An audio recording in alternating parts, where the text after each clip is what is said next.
Support for Radio Friends comes from Homestead Senior Care, providing trustworthy, kind-hearted senior home care services in your loved one's home.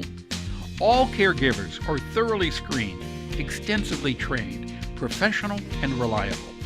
Homestead is all about providing the highest quality home care service to fit you and your family's needs. Plus, if you would be interested in becoming a caregiver, they offer great part-time positions. Give them a call at 573-442-4333 or check it out at homestead.com.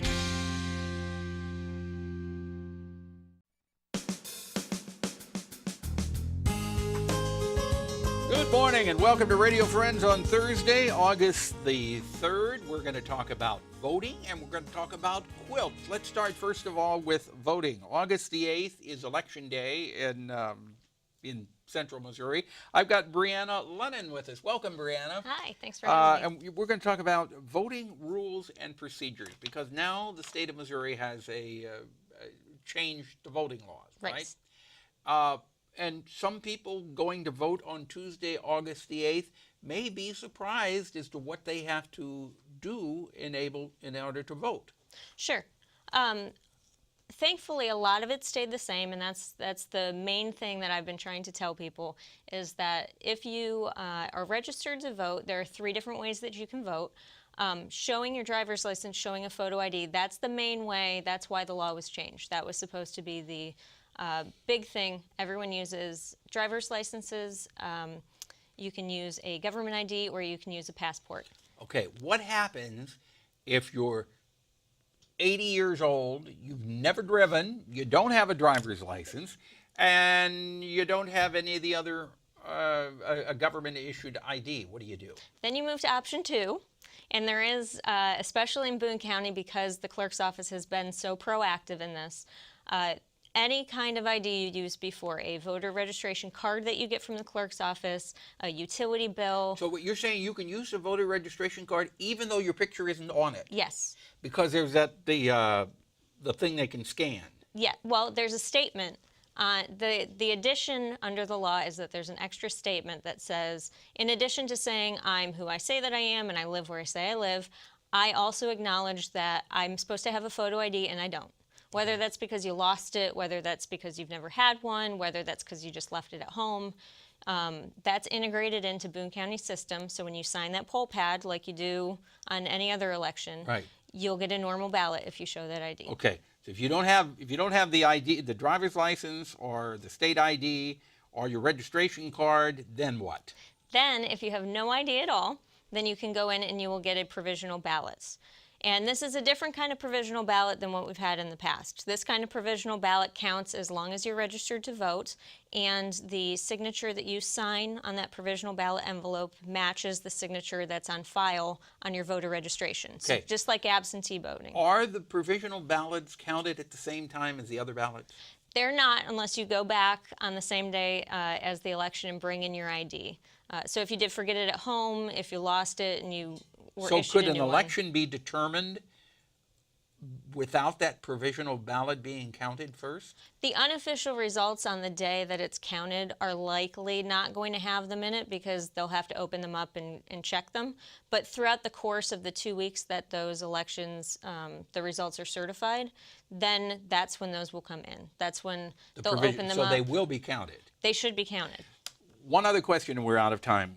I've heard that you can also vote by having a pay stub with your address on it or a utility bill. Is that true? Yes, that's option 2. So that extra statement will show up on your poll pad, and that'll be the same as if you had showed a photo ID. Okay. Is there one specific place people can go to find all this information? Yes, so the Secretary of State's office and the Boone County Clerk's office, they both have links on their websites. The Secretary of State's office is Show It to Vote, and they have information, phone number to call if you need help getting an ID, or if you need underlying documentation to get the ID. All right, but remember, it's important to vote on August the 8th. Yes. Brianna, thank you so much for coming by. Pleasure having you here. Thanks. All right, now we turn to my old friend over here. I don't mean you're old, but we've been Use the friends. term old loosely. I use the term loosely. Yes. No, we've been friends for a long time. Long Connie time. Shay, Long time. Peacemakers Quilt Show. You've got the big quilt show, which is an annual event. in Annual Fayette. event. This is probably, I'm thinking our 10th or 11th or 12th. I've lost track. I've done it so many years. Yeah. Yeah. We'll have over 150 quilts in the sanctuary of Linn Memorial Oh, Church. they're just so beautiful. It is It's so beautiful.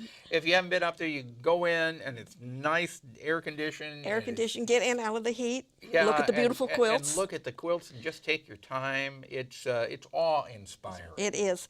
This year, each year now, we try to have a theme, and this year our theme is the past revisited. And I brought this quilt along to show you.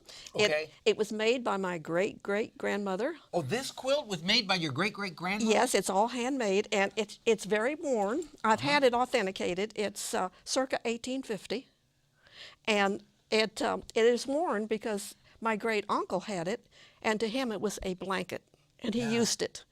And so it doesn't have a lot of monetary value because of the wear of it, but the fabrics in it have been... It has sentimental value. Oh, definitely to me. You know, my mother, I had a quilt like this.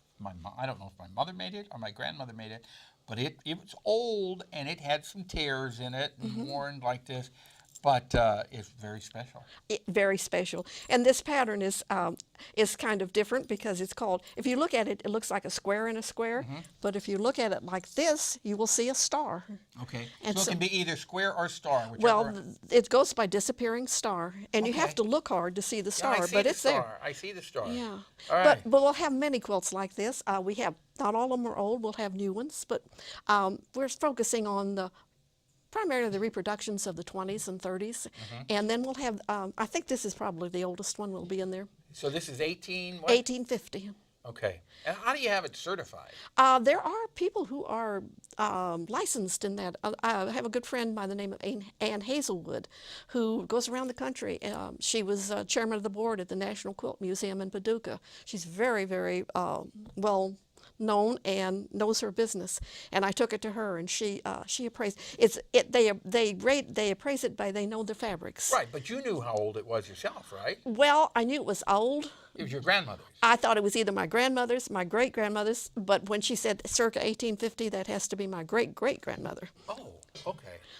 And also, besides all the quilts we have a marketplace that will be full of nice handmade things Yeah. that we've made. All right, give the date and the time and the place. August the 5th, 9 to 4 at the Linn Memorial Methodist Church, which is located on CMU's campus. And also, at the same time, there's the Festival of the Arts going on Right. downtown with live entertainment all day long. Fayette is the fun place to be on Saturday, August the 5th. Right. And you can have your lunch there. You can have hot dogs and hamburgers and Catch visit a- with people, right. enjoy the music. Catch a shuttle and come up and see us. Well, you can walk up there. You can walk, but What, if you got a shuttle? oh, they have golf carts and they'll shuttle you up with I golf didn't know carts. that. Yeah, well, Okay. and, you know, if it's going to be 100 degrees, you don't want to walk up that hill. Oh, well, it's not that far to walk. Well- But Connie Shay, thank you so much for Well, coming thanks by. for having Mark me. it on your calendar, August the 5th. Saturday, August the 5th, for the quilt show. And all the money, what about it goes to the... we do charge $5 admission, but And it goes to every the food every bit of it goes to the local food pantry. All right. Thank you so much, Thank Connie you, Shay. Paul, for having me. Drop me an email, something you'd like to hear or see, pepperp, Missouri.edu.